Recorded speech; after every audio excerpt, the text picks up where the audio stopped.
नमस्कार, मैं अंजना और आप देख रहे हैं वास्तव न्यूज। आइए एक नजर डालते हैं आज की बड़ी खबर पर। भीमधीरा में निर्ले परिवार का नरसंहार, 12 आरोपी गिरफ्तार। विजयपुरा में एसपी लक्ष्मण निर्वांगी का बयान। चारचाना पुलिस स्टेशन में 12 लोगों के खिलाफ मामला दर्ज किया गया है। हालांकि इस मामले में 3 आरोपियों के सहित 9 अन्य लोगों को गिरफ्तार किया जा चुका है। इसके अलावा इस मामले में 9 अन्य आरोपी भी हैं। आरोपी कल्लन गौड़ा पाटिल के पास लाइसेंसी बंदूक से फायरिंग की गई। मृतकों में से 2 के शवों में गोलियां मिली। इस संबंध में आगे की कानूनी जांच शुरू कर दी गई है। ದಿನಾಂಕ 29ರಂದು ಚಡಚನ ಪೊಲೀಸ್ ಠಾಣಾ ವ್ಯಾಪ್ತಿಯ ಗೋವಿಂದಪುರ ಊರದಲ್ಲಿ ಏನು ಒಟ್ಟು 6 ಜನರದ್ದು ಮರ್ಡರ್ ಆಗಿತ್ತು. ಅದಕ್ಕೆ ಸಂಬಂಧಪಟ್ಟಂತೆ ಈಗಾಗಲೇ ಪ್ರಕರಣ ದಾಖಲಾಗಿ ತನಿಖಾ ತಂಡವನ್ನು ರಚನೆ ಮಾಡಲಾಗಿದೆ. ಈ ಪ್ರಕರಣದಲ್ಲಿ ಈಗಾಗಲೇ 12 ಜನ ಆರೋಪಿತರನ್ನು ಅರೆಸ್ಟ್ ಮಾಡಲಾಗಿದೆ. ಅವರನ್ನು ಇವತ್ತು ಕೋರ್ಟಿಗೆ ಪ್ರೊಡ್ಯೂಸ್ ಮಾಡಿಬಿಟ್ಟು ಪೊಲೀಸ್ ಕಸ್ಟಡಿಗೆ ತಗೊಂಡು ಫರ್ದರ್ ಇಂಟ್ರಾಗೇಷನ್ ಅನ್ನು ಮಾಡ್ತಾ ಇದ್ದೀವಿ.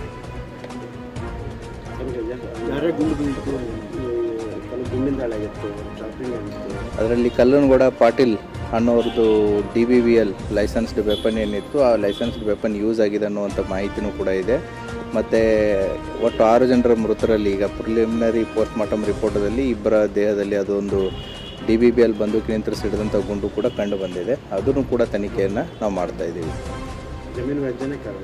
Thank you. ಇದಕ್ಕೆ ಸಂಬಂಧಪಟ್ಟಂತೆ ಇನ್ನೂ ತನಿಖೆ ಮುಂದುವರಿದಿದೆ. ಯಾಕಂತಂದರೆ it is just beginning of the investigation. ಈ ಇನ್ವೆಸ್ಟಿಗೇಷನ್ದಲ್ಲಿ ಇನ್ನೂ ಕೆಲವೊಂದಿಷ್ಟು ಹೆಸರುಗಳು ನಮ್ಮ ಹತ್ರ ಕಂಡು ಬಂದಿದ್ದಾವೆ. ಈಗೇನು 12 ಜನ ಸಿಕ್ಕಿದ್ದಾರೆ, ಅದರಲ್ಲಿ FIRದಲ್ಲಿರೋರು 3 ಜನ ಇದ್ದಾರೆ. ಹಾಗಾಗಿ 12 ಬಿಟ್ಟು 9 ಜನ ಬಿಟ್ಟು ಈಗ 9 ಜನ ಎಕ್ಸ್ಟ್ರಾನೂ ಇದ್ದಾರೆ. ಅಂದರೆ ಈಗ as of now list is 21. So ಇನ್ನೂ ಕೂಡ ನಮಗೆ ಹೆಚ್ಚಿನ ಜನ ಇದ್ದಾರೆ ಅನ್ನುವಂಥದ್ದು ಪ್ರಕರಣದಲ್ಲಿ ಕಂಡು ಬರ್ತಾ ಇದೆ. ಸೊ ಪ್ರೋಗ್ರೆಸ್ ಆಗುವಂಥ ತನಿಖೆ ವಿವರವನ್ನು ನಿಮಗೆ ಮತ್ತೆ ಬರುವಂಥ ದಿನಗಳಲ್ಲಿ ಕೊಡಲಾಗುತ್ತೆ. ಈಗ ಅಲ್ಲಿದ್ದವ್ರಿಗೆ ಅವ್ರಿಗೆಲ್ಲರದ್ದು ಹೆಸರು ಗೊತ್ತಿರಲ್ಲ. ಸೊ ಈಗ ಗೊತ್ತಿದ್ದ ಹೆಸರುಗಳನ್ನ ಕೊಟ್ಟಿರ್ತಾರೆ. ಮತ್ತು 12 ಜನ ಮತ್ತು ಇತರರು ಅಂತಂತೇಳಿ ಕೊಟ್ಟಿದ್ದರು ಅವರು. ಸೊ ಅವ್ರಿಗೆ ಎಷ್ಟು ಜನದ ಹೆಸರು ಗೊತ್ತಿದೆ ಅದು ಕೊಟ್ಟಿದ್ದಾರೆ. ಬಟ್ ನಾವು ತನಿಖೆಯನ್ನು ಮಾಡಿದಾಗ ಅದರಲ್ಲಿ ಇನ್ನೂ ಬೇರೆ ಜನನೂ ಕೂಡ ಇದ್ದಾರೆ ಅನ್ನೋದು ಮಾಹಿತಿ ಬಂದಿದೆ. ಎಲ್ಲರೂ ಕೂಡ ಈಗ ಅರೆಸ್ಟ್ ಆದವರು ಎಲ್ಲರೂ ಕೂಡ ಗೋವಿಂದಪುರದವರೇ ಇದ್ದಾರೆ. ಸೊ ಹಾಗಾಗಿ ಒಂದೇ ಕುಟುಂಬಕ್ಕೆ ಸಂಬಂಧಪಟ್ಟವರೇ ಇದ್ದಾರೆ. ಇನ್ನೂ ಕೂಡ ಪ್ರಕರಣ ತನಿಖೆಯಲ್ಲಿದೆ. ಮುಂಬರುವಂಥ ದಿನಗಳಲ್ಲಿ ನಿಮಗೆ ಹೆಚ್ಚಿನ ಮಾಹಿತಿಯನ್ನು ಕೊಡಲಾಗುತ್ತೆ. Thank you. खबरों में अब तक लिए बस इतना ही। फिर मिलते हैं एक ऐसी ही बड़ी खबर के साथ। तब तक लिए नमस्कार और देखते रहिए वास्तव न्यूज। अगर आपको वीडियो पसंद आई हो तो लाइक करें व शेयर करें। ऐसे लेटेस्ट अपडेट पाने के लिए बेल आइकन को प्रेस करना ना भूलें।